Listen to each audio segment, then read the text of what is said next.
Hello learners, welcome back to my YouTube channel and इस video में हम लोग डिस्कस करेंगे modes of lapse of an offer, जो कि एक इम्पॉर्टेंट टॉपिक है। लीगल एस्पेक्ट्स ऑफ बिजनेस एक यूनिट है आप लोगों की एनटीए यूजीसी नेट कॉमर्स के लिए। ओके, उसका एक टॉपिक है इंडियन कॉन्ट्रैक्ट एक्ट 1872 और उसमें आगे फर्दर टॉपिक है modes of lapse of an offer. Okay, जैसा कि आप लोग जानते हैं हर एक टॉपिक को हम लोग डिटेल में डिस्कस कर रहे हैं ताकि आपके इन टॉपिक्स के थ्रू कॉमर्स के जितने भी कॉन्सेप्ट्स हैं, आप लोगों के 10 यूनिट्स हैं नेट कॉमर्स में, और हर एक टॉपिक को हम लोग डिटेल में डिस्कस करेंगे। इससे पहले के जो टॉपिक डिस्कस हो चुके हैं उनकी प्लेलिस्ट का लिंक मैंने डिस्क्रिप्शन बॉक्स में प्रोवाइड किया है, आप वहां पर क्लिक करके देख सकते हो। ओके, तो हम स्टार्ट करते हैं। एंड अगर अभी तक आप लोगों ने इस यूट्यूब चैनल को सब्सक्राइब नहीं किया है देन यू कैन सब्सक्राइब और बेल आइकन को प्रेस कर सकते हो ताकि आपको मेरे अपकमिंग वीडियोस का टाइमली नोटिफिकेशन मिल सके। ओके, तो हम स्टार्ट करते हैं। Modes of lapse of an offer, सबसे पहले इसका मीनिंग क्या है। देखो, लैप्स ऑफ एन ऑफर, इसका मतलब देखो एक ऑफर को क्या करना होता है, एक्सेप्ट करना होता है, लेकिन उसके टाइम लैप्स होने से पहले, लैप्स मतलब उसका खत्म होने से पहले, देखो an acceptance of a proposal needs to be made effective before it lapses. ठीक है, जैसे ही प्रपोजल हमारा लैप्स्ड हो गया है तो हम इसकी जो कोई भी कानून ऐसा नहीं है जो कि इसकी एक्सेप्टेंस को एनफोर्स कर सके। तो बहुत सारे मोड्स हैं जिसमें जो है ऑफर को रिवॉक या फिर कह सकते हैं लैप्स किया जा सकता है। ठीक है, तो सबसे पहला है बाय नोटिस। अब प्रपोजर जिसने ऑफर दिया है, जो ऑफरर है वो अपना प्रपोजल को रिवॉक तोड़ सकता है before the completion of the acceptance, यानी कि जो सामने वाला पर्सन है, जो प्रॉमिसी है या फिर जो एक्सेप्टर है, वो उसकी एक्सेप्टेंस करने से पहले वो जो उसने जो प्रपोजर है वो नोटिस भेज सकता है रेवोकेशन का। और ये जो नोटिस है ये क्लियर होना चाहिए, अनएम्बिगियस, मतलब उसमें कोई भी कंफ्यूजन नहीं होना चाहिए। और ये हो सकता है बाय वर्ड ऑफ माउथ, मतलब आप सिंपली बताएंगे लेटर के थ्रू, टेलीग्राम या टेलीफोन, और ये बिहेवियर और एक्शंस के थ्रू भी पता चल सकता है। और जो नोटिस है for the revocation of offer, ये जो है पर्सन, जिस पर्सन ने ऑफर किया था वही पर्सन भेजेगा नोटिस ऑफ रेवोकेशन, या फिर उसका जो है ऑथराइज्ड रिप्रेजेंटेटिव भेजेगा। ये चीज़ ध्यान रखनी है। ओके, तो जो फर्स्ट वे है वो क्या है हमारा, modes of lapse of an offer का जो तरीके हम डिस्कस कर रहे हैं, पहला है बाय नोटिस, उसके बाद आता है बाय लैप्स ऑफ टाइम। अब इसका मीनिंग क्या है, अगर सिंपल सी बात करें, कई प्रपोजल ऐसे होते हैं जिस पे टाइम लिमिट होती है कि आपको इतने टाइम में इसको एक्सेप्ट कर लेना है। ठीक है, तो वो एक्सेप्टेंस उसी स्टिपुलेटेड जो निर्धारित समय है उसी में होनी चाहिए। अदरवाइज अगर उसके बाद एक्सेप्टेंस आती है तो ये वैलिड एक्सेप्टेंस नहीं होगी। ठीक है, फॉर एग्जाम्पल इसमें केस आपको देखिए हेड वर्सेस डिगलन का। इसमें क्या था, जो सेलर था उसने ऑफर किया था कस्टमर को कि वो वूल को सेल करेगा थर्सडे को। ठीक है, and gave him 3 days notice, यानी कि उसने 3 days के अंदर अंदर अपनी एक्सेप्टेंस देनी है। ठीक है, लेकिन जो कस्टमर है उसने अपनी एक्सेप्टेंस नेक्स्ट मंडे को दी। ठीक है, कब दी, नेक्स्ट मंडे को।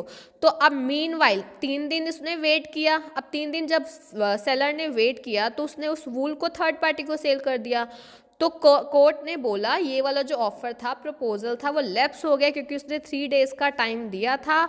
और यहाँ पर अब सेलर के ऊपर इस चीज़ की कोई भी रिस्पॉन्सिबिलिटी नहीं है क्योंकि स्टिपुलेटेड टाइम के बाद वेट करना सही नहीं है, उसके बाद वो किसी को भी सेल कर सकता है। तो दूसरा वे क्या हुआ, बाय लैप्स ऑफ टाइम, यानी कि वो टाइम बीत गया है जो बताया गया था एक्सेप्टेंस के लिए। लेकिन कई बार क्या होता है कि टाइम लिमिट नहीं होती है। If there is no time limit then the acceptance should be within a reasonable time. अगर टाइम लिमिट नहीं है तो एक्सेप्टेंस कैसी होनी, अब देखो टाइम लिमिट नहीं बताई बट एक रीजनेबल टाइम तो होता है ना। तो व्हाट इज़ रीजनेबल टाइम, कितना रीजनेबल टाइम है, ये एक इम्पॉर्टेंट क्वेश्चन है। और इसमें मतलब इसको ध्यान से केस स्पेसिफिक होता है। एक रीजनेबल टाइम मतलब शॉर्ट टाइम भी हो सकता है, long time, depending on the case. For example अगर हम अगर हम बात करें जो फ्रूट्स है, ठीक है, पके हुए फ्रूट्स हैं, उनके लिए रीजनेबल टाइम कुछ घंटे ही होगा, जबकि जो कार की सेल के लिए 1 हफ्ता या उससे ज़्यादा भी हो सकता है। यानी कि केस स्पेसिफिक होता है रीजनेबल टाइम, अगर टाइम ऑलरेडी डिसाइड नहीं किया गया, ठीक है। तो ये चीज़ ध्यान रखनी है आप लोगों ने, क्योंकि अब फल हैं, फ्रूट्स हैं, उनको आप कितने 1-2 दिन रख ही रखोगे तो वो तो ख़राब हो जाएंगे, इसीलिए एक प्रॉपर फ्यू आवर्स के लिए वेट किया जा सकता है। फ्यू आवर्स इसका एक रीजनेबल टाइम हो सकता है। ओके, उसके बाद है bye non fulfilment of essential pre condition. यानी कि देखो कई बार क्या होता है, कोई प्री कंडीशन जो है भेजी जाती है ऑफ़र के साथ, जिसको एक्सेप्ट करना ज़रूरी है, उस कंडीशन को फुलफ़िल करना ज़रूरी है। अगर वो फुलफ़िल नहीं हुई है तो भी क्या होगा, हमारा ऑफर लैप्स माना जाएगा, ठीक है। If the offerer has set a condition precedent to the acceptance of the offer, अगर ऑफर जो ऑफरर है उसने ऑफर के साथ जो ऑफर को एक्सेप्ट करने के लिए कोई कंडीशन रखी है, तो वो वाली कंडीशन ज़रूर मिलनी चाहिए for a valid acceptance of the proposal, ठीक है। अगर नॉन फुलफिलमेंट होगा तो ये हमारे प्रपोजल और उसकी एक्सेप्टेंस को नलीफाई कर देगा। फॉर एग्जाम्पल, ए जो है प्रपोज करता है to sell his car to be for ₹1,00,000, ठीक है, और उसने प्री कंडीशन क्या डाली है, अगर उसको प्रपोजल एक्सेप्टेबल है तो उसको एडवांस भेजना पड़ेगा विद इन 3 डेज 10,000 का। तो यहाँ पर प्री कंडीशन क्या है कि उसको 10,000 का एडवांस भेजना पड़ेगा। प्री कंडीशन है 10,000 का एडवांस विद इन 3 डेज, ठीक है। चाहे यहाँ पर भी उसकी कार 1,00,000 में लेने के लिए रेडी है, लेकिन वो 3 दिनों के अंदर अंदर अगर उसको रिक्वायर्ड अमाउंट ऑफ एडवांस नहीं भेजता है तो ये वाली एक्सेप्टेंस जो है इनवैलिड है, और जो प्रपोजल है वो डीम टू बी ओवर, यानी कि लैप्स ऑफ ऑफर माना जाएगा। तो थर्ड पॉइंट क्या हुआ, by non fulfilment of an essential pre condition.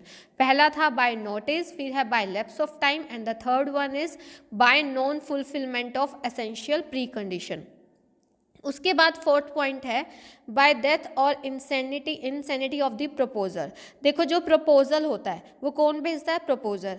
अगर उसकी डेथ हो जाए या वो अनसाउंड माइंड का हो जाए, इंसैनिटी मतलब वो अनसाउंड माइंड का हो जाए, तो ये प्रपोजल भी क्या हो जाएगा, सीजेस टू एग्जिस्ट, यानी कि ये क्या हो जाएगा, लैप्स हो जाएगा, ठीक है। और अगर जो ऑफरी मतलब जो एक्सेप्ट करेगा, comes to know of it before acceptance, अगर एक्सेप्टेंस से उसको पहले ही पता चल जाए कि उसकी डेथ हो चुकी है या वो अनसाउंड माइंड का हो चुका है, तो एक्सेप्टेंस हो ही नहीं सकती। बट अगर जो उसने ऑफर एक्सेप्ट कर लिया, उसको पता नहीं था उसकी डेथ हो गई है, इग्नोरेंस था उसको इस चीज़ का, तो एक्सेप्टेंस को हम लोग वैलिड मानेंगे। ओके, उसके बाद आता है fifth point by counter proposal. देखो काउंटर प्रपोजल में क्या होता है कि जो ओरिजिनल ऑफर की टर्म्स होती है ना, उसमें चेंज कर दिया जाता है। तो आपको मैंने बताया था वो काउंटर ऑफर होता है। फॉर एग्जांपल यहाँ पे देखिए, ए ने बोला था कि वो उसको बी को स्कूटर 5,000 में सेल करना चाहता है। अब बी अगर इसमें मान जाता 5,000 में तो एक्सेप्टेंस माना जाता, बट बी ने बोला कि मैं इसको 4,500 में परचेज करने के लिए रेडी हूँ। इसका मतलब ए का जो ओरिजिनल प्रपोजल है वो तो क्या हो गया, एंड हो गया। तो अब ये चीज़ ध्यान रखनी है कि प्रपोजल को उसके ओरिजिनल फॉर्मेट में ही एक्सेप्ट करना ज़रूरी है। अगर एक ऑफ़र जो एक्सेप्ट किया गया है with some modification in terms of offer और कुछ अदर कंडीशन, तो ये वाली जो क्वालिफाइड बन जाती है एक्सेप्टेंस, ये क्या मानी जाएगी, काउंटर ऑफर मानी जाएगी। ओके, उसके बाद आता है not being accepted in the prescribed mode. अब जो ऑफर है उसको यूजुअल और रिजनेबल मैनर में एक्सेप्ट करना चाहिए, और जो तरीका बताया गया है ऑफरर के द्वारा उसी में ही क्या करना चाहिए, इसको एक्सेप्ट करना चाहिए।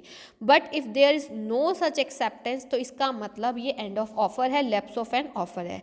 अकॉर्डिंग टू सेक्शन 7 ये ड्यूटी है ऑफरर की कि वो इन्फॉर्म करे ऑफरी को कि जो एक्सेप्टेंस है, मान लो अब कोई आप जो बताया था प्रिस्क्राइब मोड, अगर वो फुलफिल नहीं हो रहा है तो ऑफरर को बताना चाहिए ऑफरी को कि जो आपकी एक्सेप्टेंस है वो कंडीशंस के अकॉर्डिंग नहीं है।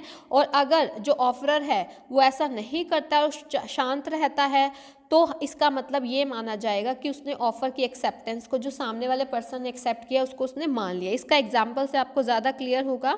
जैसे ए ने ऑफ़र किया कि वो अपनी कार बी को सेल करेगा, और बी को बोलता है आपने अपनी एक्सेप्टेंस टेलीग्राम से ही भेजनी है, तो यहाँ प्रिस्क्राइब मोड क्या हो गया, टेलीग्राम।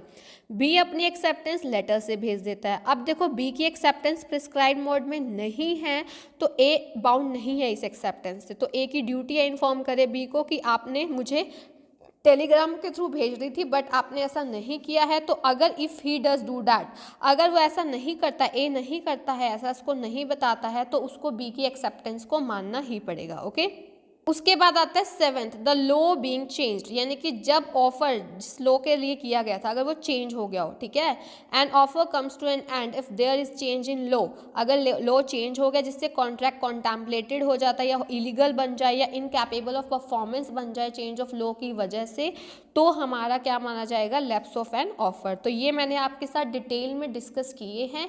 किसी को कोई भी डाउट हो तो आप लोग पूछ सकते हो, टेलीग्राम ग्रुप भी ज्वाइन कर सकते हो जिसका लिंक डिस्क्रिप्शन बॉक्स में प्रोवाइड किया गया है। Okay, thank you so much, keep learning and have a nice day.